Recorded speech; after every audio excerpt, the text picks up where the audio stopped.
Bonjour, je suis Marie-Lisée, je suis coach et j'aide toutes celles et ceux qui souhaitent aller de l'avant avec plus de confiance en eux.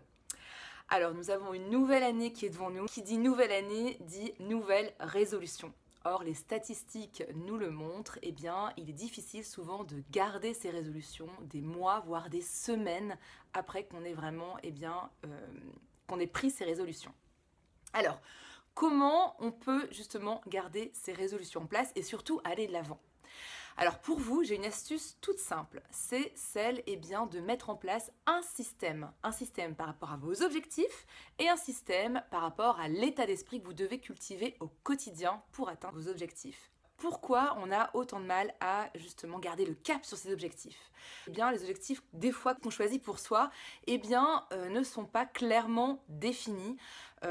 Paraissent un peu flous ou même ils paraissent énormes. Alors par exemple, si je dis bah voilà, cette année je veux écrire un livre, on ne sait pas par quoi commencer, ça paraît comme une montagne, ça peut être même démotivant avant même d'avoir commencé à atteindre cet objectif.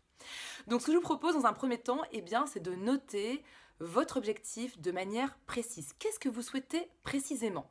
Si par exemple vous dites, voilà, j'ai vraiment envie cette année de gagner en confiance en moi. Qu'est-ce que pour vous la confiance en vous? Est-ce que c'est par exemple de pouvoir animer des réunions avec votre équipe vraiment d'une manière détendue et zen? Ou est-ce que c'est par exemple pouvoir enfin gagner un peu plus d'assurance au travail avec votre manager ou avec vos collaborateurs, à savoir dire non un peu plus facilement, sans culpabilité?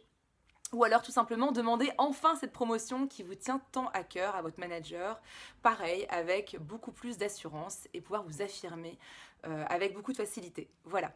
Donc pouvoir déjà préciser exactement ce que vous souhaitez. Et c'est vraiment de pouvoir avoir des objectifs qui sont réalistes, réalisables et précis dans le temps. Donc par exemple, ça pourrait être, par rapport à la confiance en soi, je souhaite pouvoir,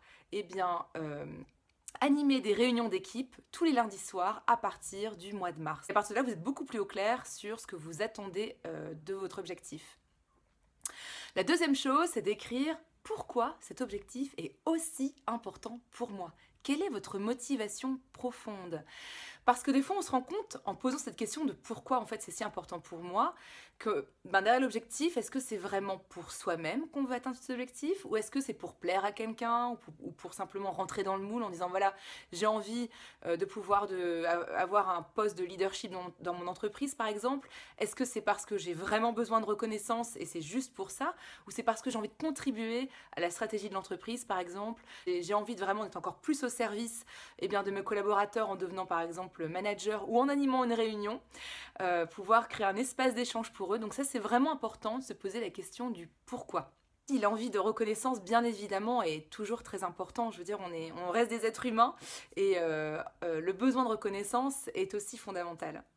Ensuite, ce que vous allez faire, c'est quand vous avez bien défini déjà vos objectifs et la motivation derrière votre objectif, c'est de le diviser en sous-objectifs. Ça permettra en fait de ne plus voir votre objectif comme une grosse montagne, mais au contraire de le voir comme beaucoup plus réalisable, avec un petit pas que vous pourrez commencer dès maintenant. Alors par exemple, si vous souhaitez justement animer une réunion d'équipe beaucoup plus détendue, 3 petits pas, ça pourrait être par exemple de vous inscrire à un cours de théâtre, de lire un livre sur l'expression orale, ou même, pourquoi pas, de prendre des cours de méditation ou de yoga pour tout simplement apprendre à gérer son stress et être beaucoup plus détendu que dans toutes les parties de votre vie. Voilà. Alors ensuite, vous allez créer en fait une structure pour cultiver un état d'esprit. Parce que ce qui se passe en fait quand on commence à avoir de nouvelles habitudes de vie, même si ce sont des habitudes qui nous font du bien, on sort de sa zone de confort. Alors si par exemple vous vous dites, voilà, j'ai vraiment envie de pouvoir animer une réunion d'équipe avec vraiment, voilà, en étant vraiment détendu et zen, si vous n'avez pas l'habitude de le faire, vous sortez de votre zone de confort et cela peut vous faire peur. Ce qui est bien normal. Quand on sort de zone de confort, ce sont nos saboteurs intérieurs, nos peurs, nos croyances limitantes qui commencent à venir au galop nous parler. Alors ça peut être par exemple la dernière fois que tu as animé une réunion d'équipe, tu as vu comment tu étais stressé, non mais c'est sûr, ça va pas marcher la prochaine fois, abandonne.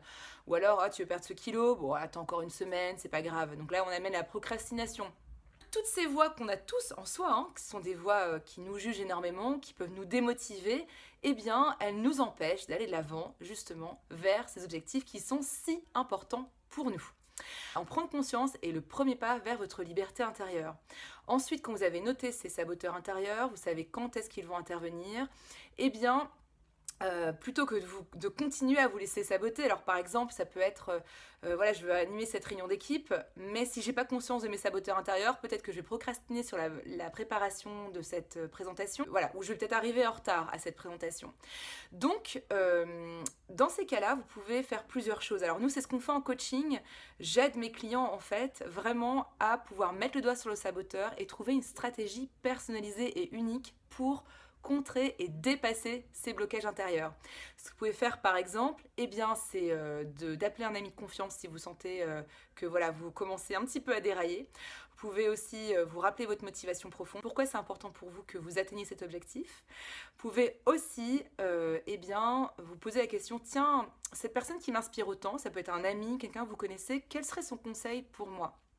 Un autre outil aussi pour vous aider à cultiver un vrai état d'esprit d'athlète, eh bien, c'est d'avoir une personne à vos côtés qui vous encourage, qui vous booste, avec qui vous pouvez faire un point régulier. Alors c'est quelqu'un que vous choisissez dans votre entourage, une personne de confiance, bienveillante, avec qui vraiment vous sentez qu'elle est aussi boostée que vous à atteindre ses objectifs, et vous partagez ensemble eh bien, vos objectifs toutes les semaines. Vous faites un état des avancées que vous avez fait déjà.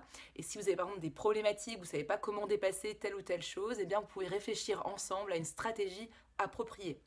Alors c'est ce qu'on fait aussi en coaching, ce que je fais aussi avec mes clients bien évidemment. Donc j'espère vraiment que cette vidéo vous a inspiré à aller de l'avant avec plus de confiance en vous pour cette nouvelle année. Je vous souhaite une merveilleuse année 2018. Si vous souhaitez aller plus loin, contactez-moi, je serai ravie de vous offrir 30 minutes de consultation gratuite. Et puis si cette vidéo eh bien, vous a aidé, n'hésitez pas non plus à la partager sur vos réseaux sociaux. Je vous remercie, je vous souhaite une année pleine de motivation, de confiance en vous et je vous dis à bientôt.